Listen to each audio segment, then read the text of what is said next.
Assalamualaikum warahmatullahi wabarakatuh.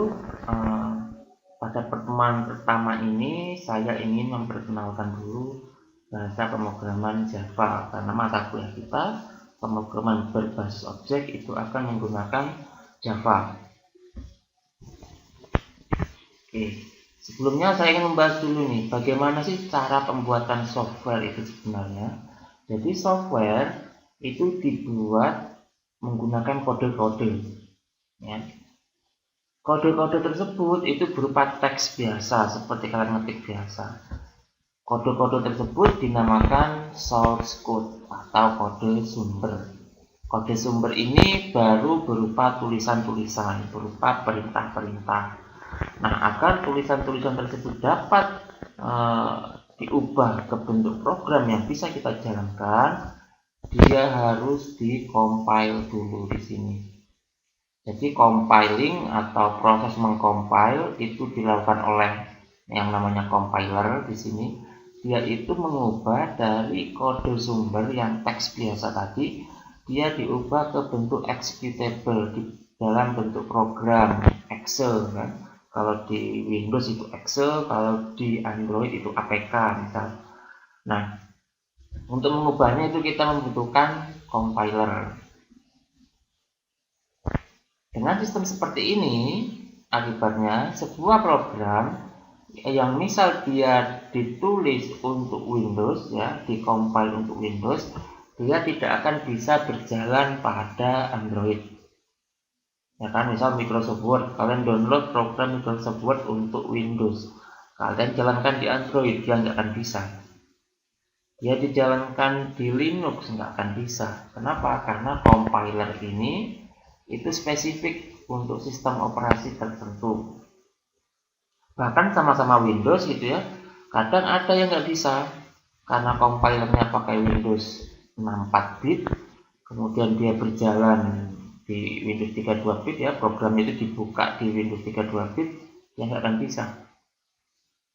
Ini cara pembuatan program yang konvensional. Kemudian bagaimana dengan Java? Java ini agak sedikit unik.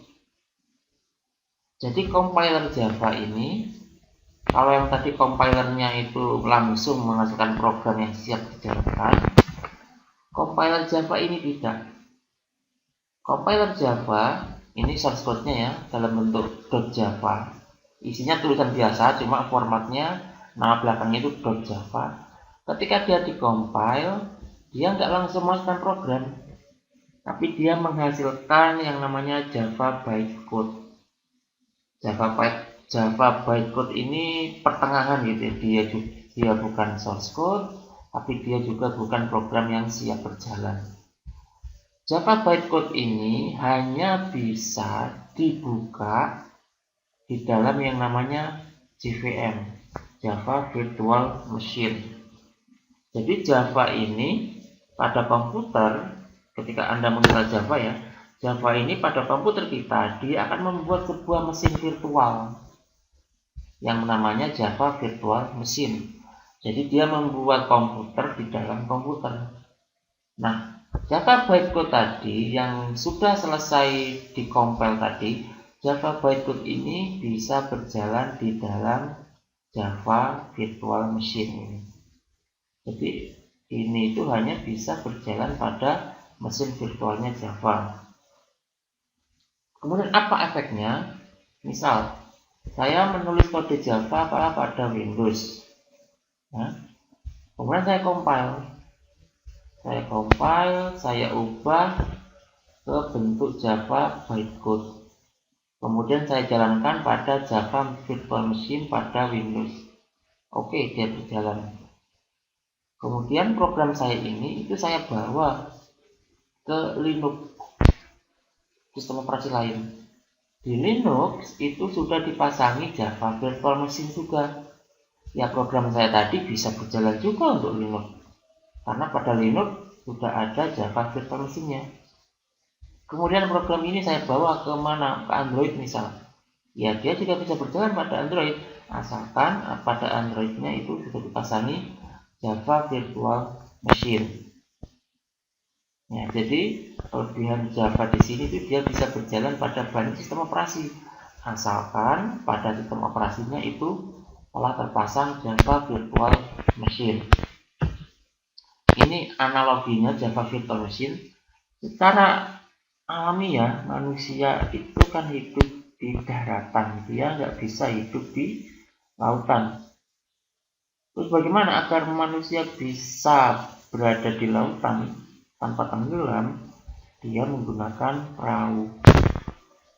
Jadi Java Virtual Machine ini sama seperti perahu ini. Dia digunakan untuk menampung si program si makhluk ini agar dia bisa bertahan di lingkungan barunya. Sama, Java Virtual Machine ini fungsinya untuk menampung Java bytecode ini agar dia dapat berjalan pada lingkungan baru, pada sistem operasinya, pada Windows-nya. Ketika program ini dibawa ke lingkungan lain, misal manusia ini dibawa ke lingkungan lain, misal di udara gitu ya, kalau normalnya kan jatuh, ya kita butuh kendaraan, kita butuh alat untuk lingkungan baru tersebut. Sama seperti ini, ketika Java bytecode ini, ketika program kita itu dibawa ke lingkungan baru, misal ke Linux, ya kita butuh Java Virtual Machine untuk Linux. Ketika sudah dipasang, ya program kita bisa berjalan pada Linux.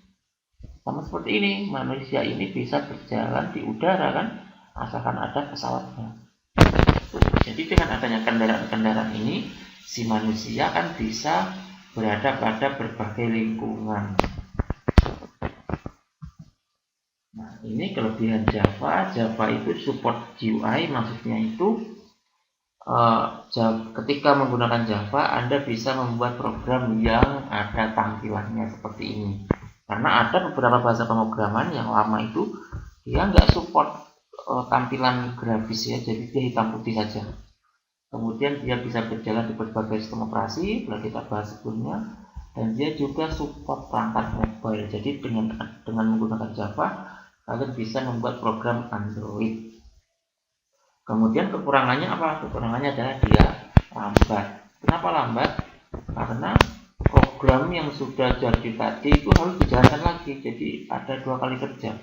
Satu, mengcompile, kemudian harus dijalankan pada Java Virtual Machine. Jadi ada 2 kali proses. Bandingkan dengan yang ini tadi.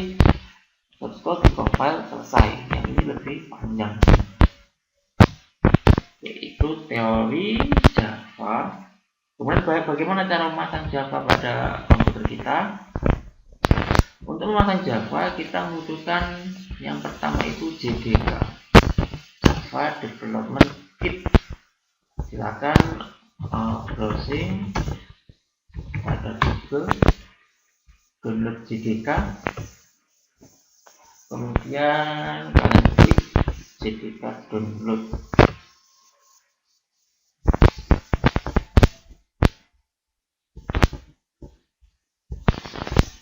Setelah jika download, kemudian kalian pilih kalian mau install yang mana. Kalau pada Linux, pilih Linux x64. Oke, setelah di download nanti bisa diinstal. Itu yang pertama, kita butuh JDK. Yang kedua, kita butuh program untuk mengeditnya, untuk mengedit program Java. Meskipun sebenarnya pakai Notepad, pakai WordPad bisa, tapi lebih bagusnya kita memasang software khusus namanya NetBeans. Ya, NetBeans, apa itu NetBeans? Langsung saja download. Kemudian di sini silakan download versi terbaru, nggak masalah.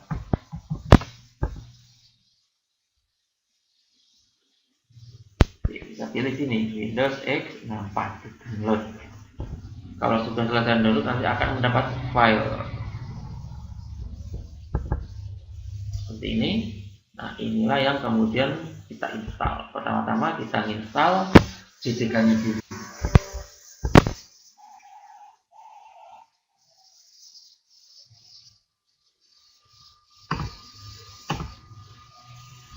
Kita tunggu sampai proses instalasi selesai.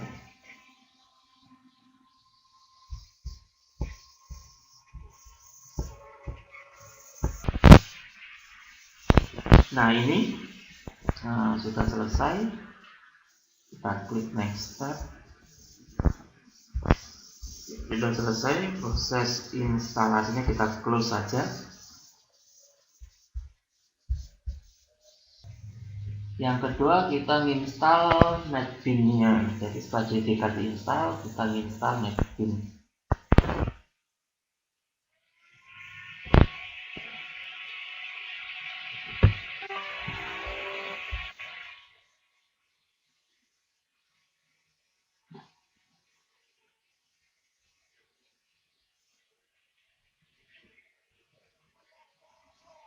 Kita tunggu hingga 100%, kemudian next, centang, ada screen, next,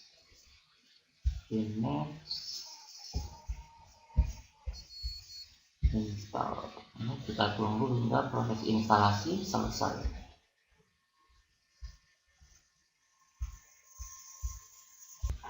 Oke, di sini sudah selesai, klik finish. Nah, nanti kalian akan menemukan program baru namanya NetBeans.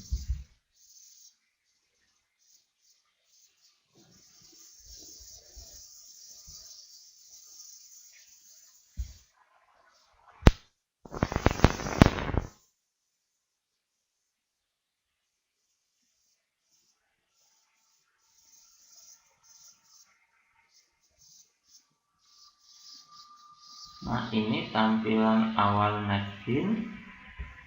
Untuk mulai membuat program Java-nya, bisa diklik menu. Bentar.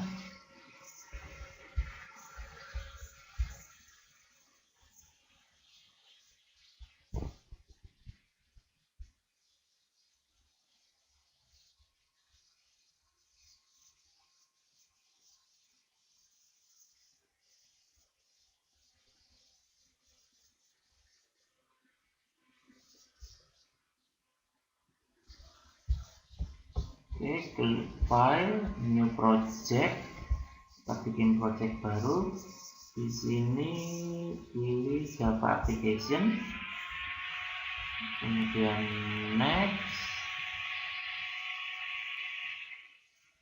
Di sini tuliskan nama projectnya, misal percobaan 1, kemudian finish.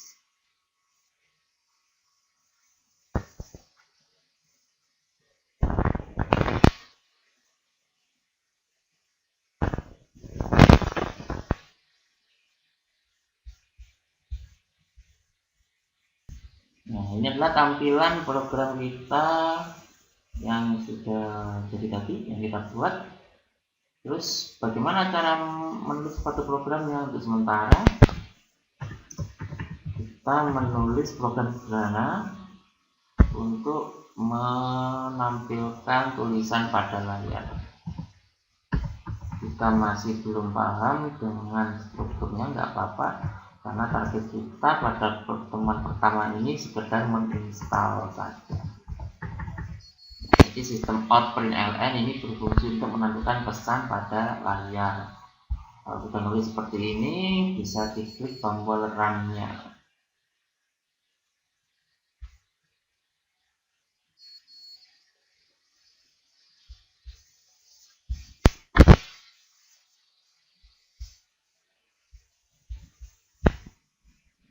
Kalau sudah, pada project kita tadi diklik set as main project ya. Jadi dia dijadikan project utama.